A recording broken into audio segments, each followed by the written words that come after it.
du podcast de sorcellerie.net. Mon nom est Dead Breeze et je suis accompagnée de Zelda. Allô Zelda! Bonjour! Ça va bien? Ben moi je vais très bien, toi? Oui! Donc aujourd'hui, on parle des pouvoirs de la nourriture. Est-ce que tu avais des petits exemples d'histoire ou ce que tu crois ou comment tu perçois ça, genre les pouvoirs de la nourriture en ésotérisme? En fait, les pouvoirs de la nourriture, c'est sûr que la nourriture de base, ça régénère notre corps, ça régénère toute notre énergie vitale et notre énergie physique qu'on a besoin pour pouvoir bouger, pour pouvoir parler, puis réfléchir, bien sûr. Mais la nourriture, on la voit dans beaucoup de parties. Entre autres, ça peut être des ingrédients autant dans une recette que dans un sortilège. Des ingrédients nécessairement que soit qu'on ingère nous-mêmes, qu'on boit, qui fait en sorte que le sortilège fonctionne, ou, tu sais, je dis sortilège ou rituel bien sûr, ou il y a aussi le concept de remède, de potions, de remèdes, pour guérir un peu. De là que, tu sais, je fais juste un léger lien sur le fait que les remèdes d'antan, des sorcières d'antan, est devenu graduellement pas vite par des potions, des préparations, des médicaments aujourd'hui dans la pharmacothérapie. Donc, tu sais, je parle littéralement des médicaments qu'on prend de nos jours quand on a mal à la tête ou qu'on a mal à la gorge, Oui, par parce exemple. que je pense que le saule, c'est l'écorce de Saule saule, blanc, ouais, l'écorce de saule blanc, qui est l'acide acétylsalicylique, qu'on appelle l'aspirine aussi. Je ne sais pas si ça porte ouais. un autre nom en Europe. Mais oui, c'est sûr que c'est pas mal plus facile d'avaler le comprimé que de mâcher l'écorce ou d'essayer de triturer dans un bol l'écorce lui-même pour faire le mélange. Mais dans le temps, c'est sûr qu'aujourd'hui, la technologie a tellement évolué qu'on peut simplement aller chercher le produit, l'ingrédient qui fonctionne pour notre corps pour avoir les effets bénéfiques sans avoir à faire le gros mélange. Mais reste que tout le rassemblement des ingrédients, la fabrication de potions et tout, c'est quand même un art qui se conserve et qui continue à prospérer dans le temps, parce qu'il y en a encore des sorcières vertes qui font encore des recettes, qui font encore des potions et des remèdes aujourd'hui. Puis je parle de la crème aussi, là. Je parle pas simplement de ce qui s'ingère par la bouche. Oui, puis souvent, je vais peut-être en parler un petit peu plus tard, là, mais même dans l'hindouisme et tout ça, il explique que en fait toutes les plantes sur Terre plantes, fruits, limites, là, ont leurs propriétés médicinales. C'est juste que souvent, peut-être qu'on ne l'a pas encore découvert. Donc, c'est un petit Exactement. clin d'œil à ça, c'est que oui, il y a probablement plein de choses qu'on sait juste pas comment le traiter ou l'utiliser à une valeur différente, donc pour découvrir des choses, ou on l'a pas encore fait. Mais avec la technologie et tout ça, il y a des trucs qu'on découvre au fil du temps qui nous amènent à ça. Au niveau des... Tu as parlé aussi de l'utilisation externe, interne. Est-ce que toi, tu voyais vraiment une différence entre l'utilisation de la nourriture de façon, je sais pas, comme en encens, dans un rituel versus à l'ingestion en tant que tel? Ben c'est sûr que là, si on parle en encens, c'est plus de l'aromathérapie. Et oui, l'aromathérapie, en fait, tout ce qui est olfactif a quand même un effet quand même assez majeur sur le cerveau, sur notre état d'âme, sur comment qu'on ressent et comment que le cerveau traite notre corps. Tout ce qui est aussi pommade, crème, autant pour guérir une plaie que pour littéralement absorber le produit, parce qu'il y a certains produits qui existent en crème, mais c'est pas pour la peau. C'est tout simplement des hormones, par exemple, qui existent en crème. Là, je parle vraiment en pharmacie, parce que là, je vais l'avouer, je travaille un peu dans le domaine de la pharmacie. Mhm. Donc, oui, il y a comme des crèmes d'hormones qu'on étend sur la peau, puis c'est pas pour la peau elle-même, c'est pour que ça pénètre et l'absorber et que le corps, lui, en a besoin. Donc, est-ce qu'une crème, un onguent, une lotion peut faire en sorte que ça peut nous guérir un autre type de mal? Oui, certainement. Est-ce que ça peut nous aider à nous sentir mieux psychologiquement aussi, surtout s'il est combiné avec une bonne odeur? Oui, puis je pense que la nourriture en tant que telle, de base, c'est quelque chose qui nous affecte tous les jours, là. Je ne vais pas être obligé de manger pour survivre. Euh, C'est puis tellement dommage. c'est tellement ancré comme besoin en tant que tel, vu que c'est Oui. vital. C'est quelque chose aussi qui va se retrouver dans les pratiques, au travers de toutes les pratiques du monde entier. On a des religions qui vont couper sur certains mets. Il y en a d'autres qui, justement, vont utiliser la nourriture comme un élément de pratique. Par exemple, ce qu'on appelle les kitchen witch en anglais. Donc, les pratiquantes ou le- la magie Sorcière de culinaire. cuisine. Oui, les sorcières de cuisine, si on veut utiliser ça. Mais en tant que tel, il y avait plein de clins d'œil dans l'histoire qui font des rappels à ça. Je vais vous donner un exemple quand même assez... plusieurs exemples en tant que tel, mais quand même que tout le monde connaît en tant que tel, le gâteau d'anniversaire. Gros symbole de vœux. Donc, on Oui. reçoit un gâteau à notre anniversaire, on met des chandelles, des bougies, et on souffle en espérant de faire un souhait pour l'année qui suit. Je pense bon, pas mal tout le monde l'a connu, d'une certaine façon ou d'une Oui. autre. Euh, Si on recule encore un petit peu plus loin, on a les os d'oie et de poulet en tant que tel, qui eux aussi, c'était une forme de vœu. Donc même si c'était un peu de jouer avec la nourriture ou une certaine forme de divination, on rentre quand même dans les premiers clins d'œil de culte avec la nourriture ou en fait de pensée, de pouvoir, tout ça, là, de sort, peu importe. On fait souvent des offrandes dans les cultes aux dieux avec de la nourriture, comme Des quoi sacrifices. des sacrifices ou, encore une fois, juste leur donner des petites assiettes, même s'ils ne les mangent pas physiquement. On fait ça aussi, un rappel à sa main sur quelqu'un qui veut peut-être célébrer avec ses ancêtres, les esprits. Certains vont aller jusqu'à faire une tablée pour un esprit cette journée-là, même si elle n'est Comme pas les anciens nécessairement Celtes. Consommée. Pardon? Comme les anciens Celtes. Oui, exactement. Puis il y a plein de religions qui font ça aussi, c'est juste qu'ils sont pas souvent mentionnés. Je ne veux pas vraiment les nommer au sûr de faire une erreur, là. J'ai pas fait de recherche là-dessus, mais je sais que ça se fait. Et il y en a pour d'autres, par exemple la cérémonie du thé chez les Japonais aussi, que c'est vraiment une rituelique particulière. Il y a vraiment une Oui. forme à suivre. C'est vraiment comme un petit rituel tout le long et c'est quelque chose de particulier à vivre. Donc, c'est vraiment des petites choses que même dans toutes les cultures, on retrouve et facilement, on peut la retrouver là, au sein des pratiquants de la sorcellerie culinaire. On va appeler ça comme ça en français, mais je trouve que ça se traduit un peu mal. Euh, Même si ça... En tout cas, à mes yeux, si je recule il y a 15 ans, quand j'ai commencé à être sur Restos, on ne parlait pas vraiment des Kitchen Witch, des Non, pratiquantes de magie. on n'en parlait pas du tout même. Du tout. Puis, Non.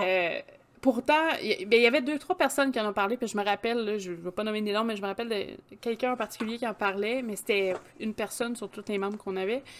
Euh, et puis c'était quelqu'un qui était un peu plus dans l'univers anglophone à l'époque. Euh, c'est pas quelque chose qu'on passe sur, mais c'est quelque chose qui a toujours existé parce que ça faisait tellement partie de la pratique intégrale en tant que tel du quotidien, d'avoir il appelle ça un hearthstone, mais en fait c'est un feu central qui est maintenant une cuisinière, là, mais à l'époque c'était vraiment un peu plus un feu où toute l'espèce de magie opère dans ce chaudron magique-là. Aujourd'hui, ben, c'est sûr que c'est remplacé par des poêlons, là, mais c'est quand même la symbolique qui reste. Il y en a qui vont voir la magie culinaire. Là, je donne un blitz là-dessus pendant qu'on en parle, puis après ça, je vais passer à autre chose, mais euh, utilise toutes les choses qu'on a dans une cuisine. Donc, des bains-maries, bouilloires, une balance, des tasses à mesurer, des jarres. C'est un endroit où on fait beaucoup de gestes, comme un rite, dans le fond, des gestes précis. On suit une recette. Techniquement, à mon avis, quelqu'un qui veut apprendre la sorcellerie, s'il veut apprendre à suivre un rituel, suivre une recette, c'est un peu la même chose. C'est Si vous êtes... exactement la même chose, en fait, c'est à part que une recette, c'est rare qu'il faut réciter des incantations, mais Mais ça peut se faire dans la pratique de la cuisine culinaire, la sorcellerie culinaire en tant que telle, mais en tant que tel, ça vous apprend à suivre un rituel. Puis je pense que c'est quelque chose qui est un peu simple comme idée, mais à force de vous pratiquer à suivre ce qui est indiqué, de voir les résultats, je pense que ça vous aide aussi lorsque vous passez à la pratique ésotérique classique, donc le Wicca, tout ça. que vous passez à outre la simple cuisine en tant que telle, ça vous aide beaucoup à ce niveau-là, d'avoir une certaine discipline dans la lecture de votre recette rituelle. Je pense aussi que ça permet aussi d'avoir une certaine zone de pratique peut-être plus cachée. Donc, ce qu'on appelle là, les witch in a closet, donc les sorcières qui sont cachées dans leur garde-robe en tant que tel.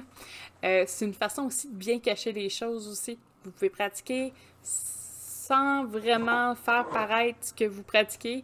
En tout cas, du moins, c'est plus difficile à savoir si vous faites bien les choses, là. C'est sûr que si vous vous mettez à faire des incantations à haute voix dans votre cuisine, pendant la création du repas, ça va peut-être soulever quelques questions. Mais entre-temps, c'est ça, c'est un endroit, c'est un espace qui peut vous appartenir. C'est quelque chose que vous pouvez facilement prendre possession, en fait, pour faire vos sorts et rituels. Et je pense que, bon, il y a beaucoup de choses dans la pratique d'un rituel qui se fait aussi en recette. On dit souvent, le repas, il est fait avec amour, fait qu'il est encore meilleur, mais c'est un peu la même chose dans un rituel. Si vous avez une intention dans un rituel, vous la projetez pour atteindre le but désiré, mais c'est la même chose en créant votre recette en tant que telle, c'est que souvent, vous allez coordonner des ingrédients ensemble pour manifester un souhait ou un désir en tant que tel. Bien sûr que ça va être consommé par soit la personne par qui c'est visé, peut-être même pour vous-même, et avec une intention. Donc, le principe de travailler avec les ingrédients pour obtenir une faveur ou en fait un souhait, c'est les mêmes principes. Donc, souvent, moi, je pense que essayer de travailler la cuisine culinaire pourrait être un petit pas vers la facilité à l'apprentissage à la rituelique normale. Je dis pas c'est la meilleure solution. Moi, personnellement, c'est comme ça que je trouve que c'est une belle option ou une belle façon de voir les choses. Une belle introduction? Oui, peut-être. Tu sais, si jamais... puis je pense que ça peut donner aussi un guide. Si quelqu'un est jamais capable de suivre une recette, ben, il va savoir que lui, quand il va vouloir suivre un rituel fait par quelqu'un d'autre, il sera pas capable. Il va falloir qu'il le fasse lui-même, à sa façon. Puis c'est pas nécessairement mauvais de s'en rendre compte là, au moins au début. Quelqu'un qu'on appelle un démon, puis que ça fonctionne pas du tout, ou que ça empire, vaut mieux le savoir en faisant une petite recette qu'il faut qu'on apprenne un peu, qu'on mange un peu nos bas. Oui, exactement. Pour pouvoir faire quelque chose. Je pense que quelqu'un je vais me citer, là, mais je pense que quelqu'un un peu comme moi qui a un petit peu de difficulté à y aller 100% avec son intuition va avoir plus de facilité à peut-être commencer à travailler ou à maîtriser, par exemple, la cuisine et se laisser aller à tester des nouvelles choses. Par exemple, changer des ingrédients, essayer de faire des mélanges. Cette pratique-là, en tant que telle, c'est vraiment, ça vient avec la pratique, ironiquement, là, mais je veux dire... avec l'expérience. Avec l'expérience, tout ça, vous commencez à connaître vos trucs, mais c'est un petit peu la même chose en sorcellerie, en tant que tel. Si vous pratiquez, vous commencez à prendre de la confiance, tu sais, c'est bien de lire les livres, j'en lis beaucoup, puis comme je dis, je pratique un petit peu moins, mais cette confiance-là que je peux atteindre en faisant la sorcellerie culinaire en tant que telle, je la transpose après si je viens à faire de la pratique. Donc, d'un autre côté, ça travaille aussi la confiance. Il y a plein de belles choses qui peuvent se faire avec ça.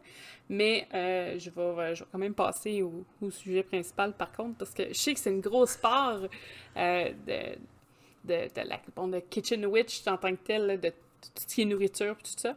Mais il y a beaucoup d'aspects quand je pense que c'est important qu'on passe au travers, puis on n'a pas beaucoup de temps, parce que ça pourrait être 8 heures. Si je peux me permettre, oui. si je peux me permettre une petite parenthèse, là on parle de Kitchen Witch ou de sorcière de cuisine, mais est-ce que, tu sais, pour ceux qui en ont jamais entendu parler ou pour ceux qui ne savent pas, as-tu une petite définition ou des exemples à nous donner? Ben, en tant que tel, c'est pas, à mon avis, c'est plus l'utilisation de la cuisine comme un outil au travers de la pratique. Oui, bien sûr, il y a des rituels qui se font, il y a des recettes, mais souvent, c'est l'attribution d'éléments de la recette qui fait en sorte qu'on propulse une énergie ou un rituel d'une certaine façon en faisant de la magie culinaire. Je donne un exemple. Là, je vais y aller, j'ai pas de mémoire, donc je vais y aller là, aléatoire, là, mais vous faites, je sais pas, une espèce de gâteau pomme cannelle. Mettons, les deux ingrédients majeurs sont des ingrédients qui apportent l'argent. Donc, au niveau de l'aide financière, tout ça. Durant votre création de votre gâteau, vous pensez à ce que, je sais pas, il y a un chèque qui vous arrive, là j'invente, là, mais un chèque vous arrive par la malle, bref, que vous ayez un retour monétaire intéressant. Tout le long de votre rituel, là, avec un peu le même principe du manifesto qu'on parlait, là, dans le fond, de la pensée positive, là, mais forcer ses intentions en même temps que créer le gâteau. Puis lors de la dégustation, ben en tant que tel, c'est un peu comme acquérir son souhait, là. Donc, on va essayer de manger son sort. C'est un petit peu étrange, mais bref, ça donne un résultat. Et ça peut aller sur plein de choses, là. Il y en a qui, des fois, ça peut être la confiance, la protection, tout ça. Dans tous les domaines. Parce que les ingrédients que vous avez dans une recette ont des propriétés qui sont très variantes. Souvent, plus qu'ils sont exotiques, entre guillemets, exotiques, là, ça dépend de où est-ce que vous vivez, là, mais ils ont souvent plus de propriétés que les autres. Par exemple, le poivre noir était très exotique à une certaine époque, peut-être moins aujourd'hui, mais, mais à une certaine époque, c'était très demandé, puis c'était très cher. Aujourd'hui, on peut en trouver, ça coûte rien, là, en tout cas dans la plupart des pays, je crois. Et, mais il y a quand même un apport, tu sais, dans la recette, ou le sel, la même chose. Le sel, il est souvent image de protection, peut apporter quelque chose dans la nourriture. Ça veut pas nécessairement dire que vous mettez une pincée de sel sans intention, que finalement, ça va être un repas pour protéger quelqu'un. Non. Il y a vraiment une intention, il y a un développement qui doit se faire avec ça. Mais c'est une combinaison d'ingrédients qui est une espèce de focusser l'énergie au travers d'un souhait dans le repas ou dans la concoction, parce que des fois, c'est juste des onctions, ça peut être, je sais pas, un baume pour vos lèvres, ça peut aller loin. C'est pas nécessairement parce que c'est de la nourriture ou quelque chose de consommable, ça peut être fabriquer quelque chose au travers de votre cuisine, là. Je pense pas que l'acquisition de chandelles en fait partie, en tout cas pas dans ma définition à moi, mais je pourrais comprendre que justement un baume pour des soins ou tout ça pourrait en faire partie, parce que vous avez utilisé un bain-marie pour créer le baume, vous avez utilisé des éléments naturels, par exemple la cire d'abeille ou quelque chose, bref, ça peut aller loin, là. Je pense aussi que la nourriture, tu sais, oui, ils ont des propriétés, il y a des propriétés qui sont générales. Mais je pense aussi qu'il y a des propriétés qui sont intuitives. C'est pourquoi, même si je fais des fiches, des fois, je sais que, on n'a pas tout le temps la même idée de, je sais pas moi, un arachide, par exemple, ou le poivre noir, ou peu importe l'ingrédient. Ils ont des généralités en tant que telles, souvent liées avec des fêtes ou des cultes. Mais c'est sûr que si vous prenez, je sais pas moi, une poire, puis ça vous fait penser à de l'argent, ben, vous pouvez faire des recettes avec des poires pour acquérir des biens. Je donne un exemple. Il y a beaucoup de livres qui vous donnent une idée générale de à peu près qu'est-ce qu'ils pensent que leur intuition était. Il faut vraiment juste s'écouter soi-même aussi. Puis c'est pas nécessairement parce que vous faites une recette pour manger que automatiquement il va vous arriver quelque chose parce que là vous avez tel ingrédient dans votre recette, là. Non. Faut vraiment que c'est un processus, c'est un rituel quand même, là. C'est pas juste tous vos repas qui vont être magiques tout d'un coup. Ça serait bien, par contre. T'as quand même le rituelique là-dedans. C'est des gestes, c'est des paroles, c'est des façons de faire dans un ordre précis. C'est quand même un rituel. C'est non pas simplement une recette pour faire un gâteau. Je fais ma soupe aux légumes, puis j'ai tous mes ingrédients et soudainement ma soupe est magique. Non, il y a une intention à mettre à l'intérieur. Oui, puis ça peut autant aller de la petite prière avant, peut-être, commencer, je sais pas, il y en a qui des fois qui ont des dieux celtes à lesquels ils peuvent prier pour essayer de demander l'aide, juste avant de faire la rituelique. Autant que ça peut être vraiment d'essayer de trouver ce que ça représente au travers des tests et essais. Des fois, ça peut arriver là-dessus. il y a vraiment beaucoup de choses qui peuvent être apportées durant la magie culinaire pour justement faire un rituel propice. C'est sûr que là, je vais faire probablement des fiches sur le site, ça va être un petit peu plus clair sur exactement qu'est-ce que c'est, parce que je sais que je fais des fiches sur les ingrédients, mais je vous dis pas comment faire ou comment les utiliser. Comment les mélanger? Je suis pas gentille, hein? Faut que vous cherchiez. Non, mais c'est pas quelque chose qui est très, très connu en francophonie, en tant que tel, là, dans les livres français. Il y en a quelques-uns, souvent des traductions, mais il y en a pas beaucoup. J'ai vu Scott Cunningham. J'adore le nommer, celui-là. Je massacre son nom à chaque fois. Puis tu sais, c'est pas toujours des trucs super, là. Genre, pas la première fois que je le mentionne, mais tu sais, j'ai déjà vu les propriétés du Coca-Cola puis du burger chez McDonald's, là. J'irai C'est pas drôle, jusque-là, hein? moi. Parce Parce que, que je suis pas sûre qu'il y a beaucoup d'intention quand ils fabriquent le Coca-Cola ou le burger chez McDonald's, mis à part de nous faire engraisser. mais personnellement, puis ça, je vais parler vraiment d'un point de vue personnel, parce que je vais pas rentrer là-dedans trop en détail, là, mais tu sais, j'ai un peu repris mon alimentation en main depuis quelques mois. Tu sais, j'ai perdu du poids, puis j'étais en train de remise en forme, tout ça. J'ai fait des choix, j'ai arrêté de consommer certaines choses. J'ai changé, j'essaye de que ça soit mieux, puis que, ben, pour moi, ok. Puis le fait de passer d'une alimentation à une autre, puis je parle zéro de... J'ai pas fait de rituel, de rien, là, entre-temps. Euh, juste de passer à quelque chose qui était peut-être négatif, ou... Comment je parlais ça? Nocif. Ben, pas nocif, mais travaillé. Tu sais, je veux dire, je suis pas une pro du raw food, là, de la nourriture crue qu'ils appellent, là, mais je dirais qui a pas été industriellement modifiée. En tout cas, j'ai arrêté beaucoup là-dessus, puis tu sais, je vois une différence sur l'apport énergétique que j'ai, juste au niveau physique. Fait que j'imagine pas au niveau les énergies qu'on peut avoir autour de soi, comment ils peuvent être influencées avec notre apport de nourriture, parce que on est un peu... La fameuse on est ce qu'on mange, hein, je me rappelle pas la Ouais. phrase exacte, là, mais je pense que oui, ça a un effet. C'est sûr que quelqu'un qui mange tout le temps de la scrap, tout le temps, ça doit pas être super bon pour les énergies aussi, là. En tout cas, de manière générale, j'ai l'impression que c'est comme ça que ça fonctionne aussi. Puis peut-être que justement, bon, moi, mon changement, je le vois à ma façon, mais je me doute que ça doit être la même chose. Moi, je pense que une mauvaise nutrition, ça peut apporter une baisse énergétique. Fait que je pense que justement, les pouvoirs de la nourriture, c'est peut-être en faisant attention, choisissant parce que je pense que de façon raw, de façon ordinaire, une banane, c'est une banane, même si elle est haute en calories, par exemple, elle apporte plein de choses, des nutriments, tout ça, mais je pense qu'en nourrissant bien le corps, la production énergétique ou justement la facilité de la manipulation d'énergie devrait être quand même peut-être pas plus spontanée, mais quand même plus facile à un certain point.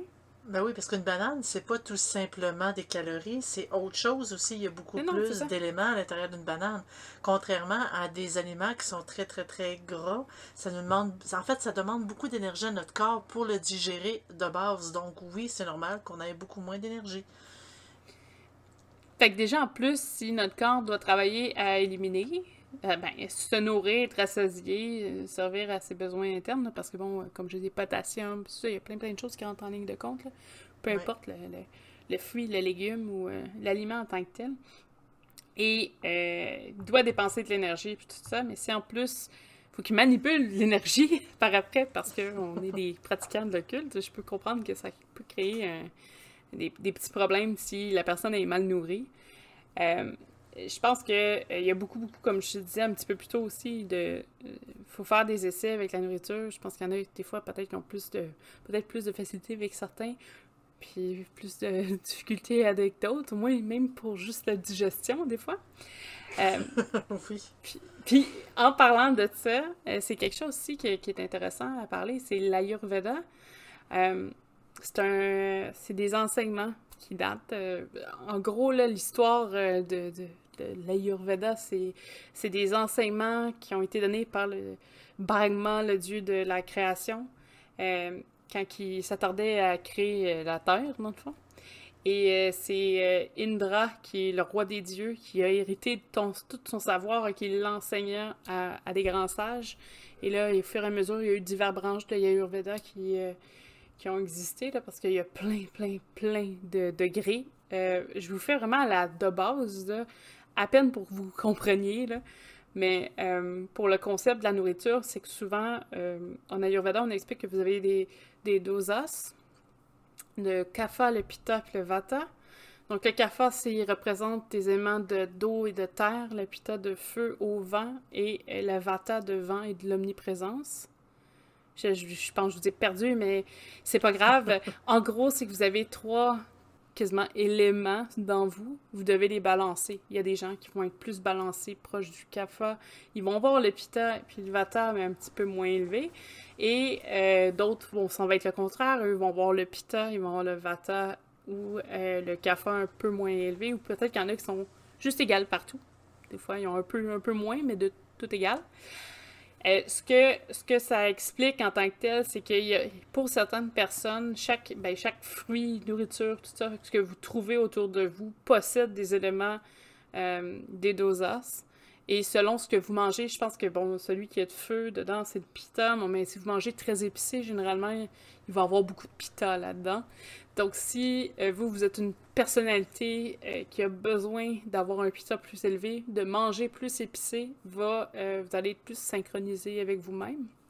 Et là, ça touche à tout, tout ce qui est les chakras, tout ça, le balancement des chakras, ça touche à plein de domaines. Je vais juste faire une petite parenthèse vite faite. Parce que pour eux, le pouvoir de la nourriture va faire des balancements dans vos énergies. Quelqu'un qui est un symbole un peu plus comme de vata, de vent, s'il mange qu'épicé, il va avoir un dérèglement. Donc, c'est là qu'il va y avoir des maladies qui vont pouvoir apparaître ou des problèmes de santé. Des fois corrigibles, des fois un peu moins. Donc, ça va dépendre. Mais eux, c'est le type de médecine qu'ils vont aller voir. Je sais que c'est quand même assez compliqué, surtout que c'est en sanskrit à la base, là. Donc, des fois, les traductions sont un petit peu difficiles à suivre. Mais si jamais ça vous intéresse, il y a des livres qui sont quand même assez bons. Moi, j'en avais un qui était énorme, que j'ai lu. Là, malheureusement, j'ai pas noté le titre nulle part à ce que je vois. Mais c'était quelqu'un qui était de là-bas, qui avait quitté, qui avait été, je pense, en UK, en Angleterre, puis qui était revenu dans son pays d'origine et qui avait étudié sur le sanskrit puis tous les pouvoirs de la médecine du Ayurveda. C'est sûr que je le dis pas comme eux autres ils disent, là, mais au moins vous comprenez la base.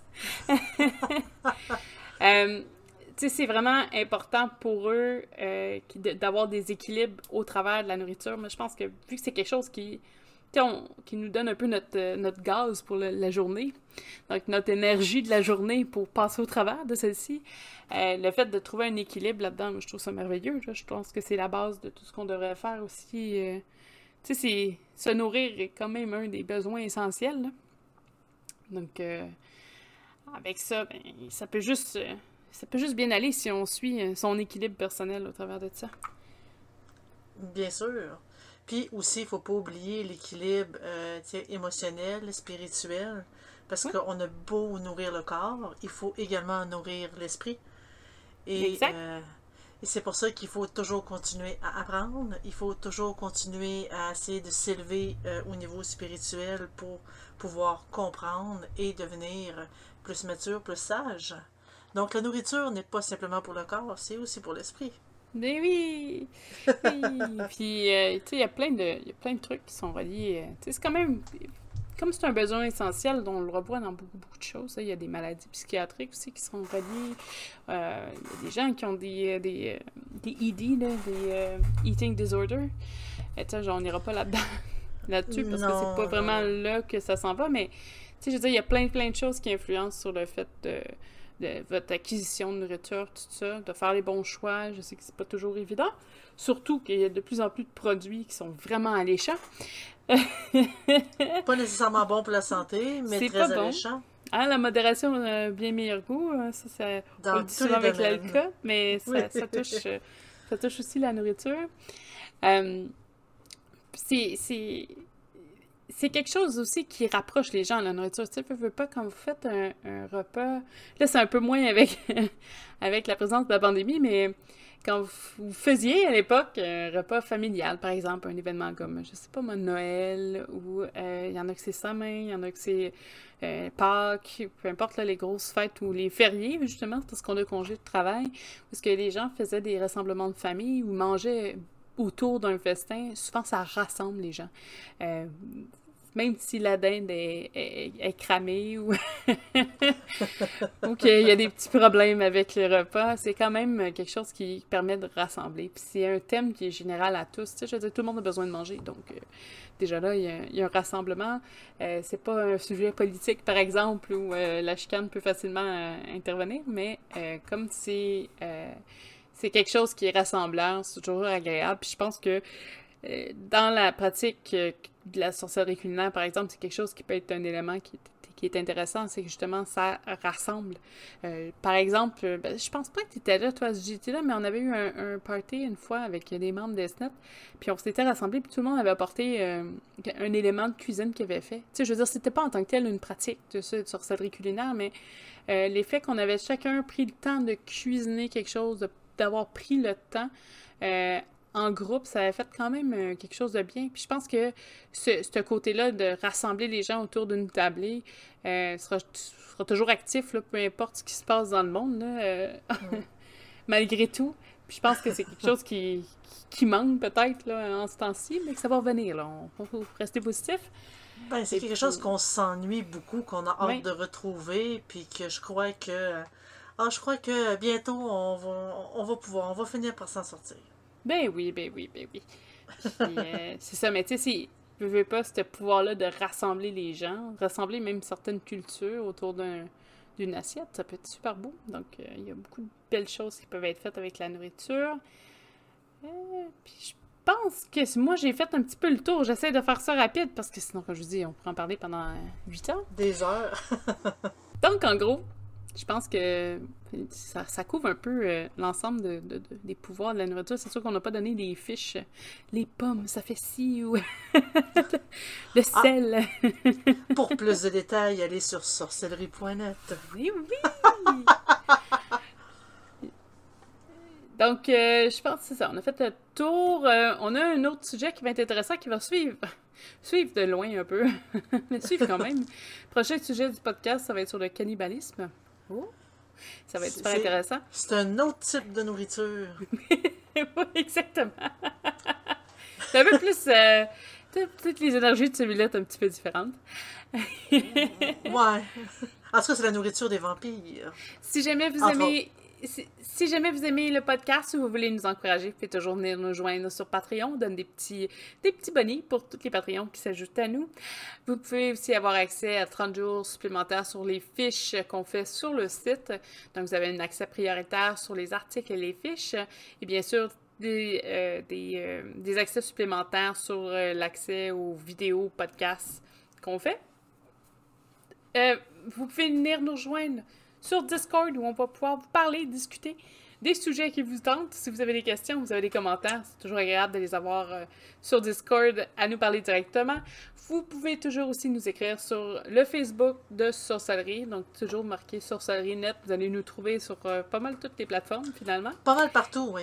Si jamais ça vous intéresse de nous voir en live, vous pouvez toujours venir sur Twitch. On fait des live streams à tous les samedis à 8h30 pour les heures du Québec, qui équivaut à 2h30 pour les heures européennes. Je sais qu'il va y avoir peut-être un petit décalage avec... parce que je pense qu'on décale pas le temps en même temps. Mais sinon, ça devrait pas durer très très longtemps si Ouais. si c'est Seulement présent. samedi prochain. Seulement samedi prochain. Ouais, mais le poté, des fois on a des délais sur la sortie des podcasts. Fait que... Oups! Oups. On sait pas, ça suit. De toute façon, on Ça envoie des suit. mémos. Donc, si vous êtes enregistré, vous nous suivez, vous allez être notifié à chaque fois qu'un vidéo ou un podcast devient disponible. Vous pouvez toujours nous suivre sur Applecast, Spotify, Anchor, Breaker.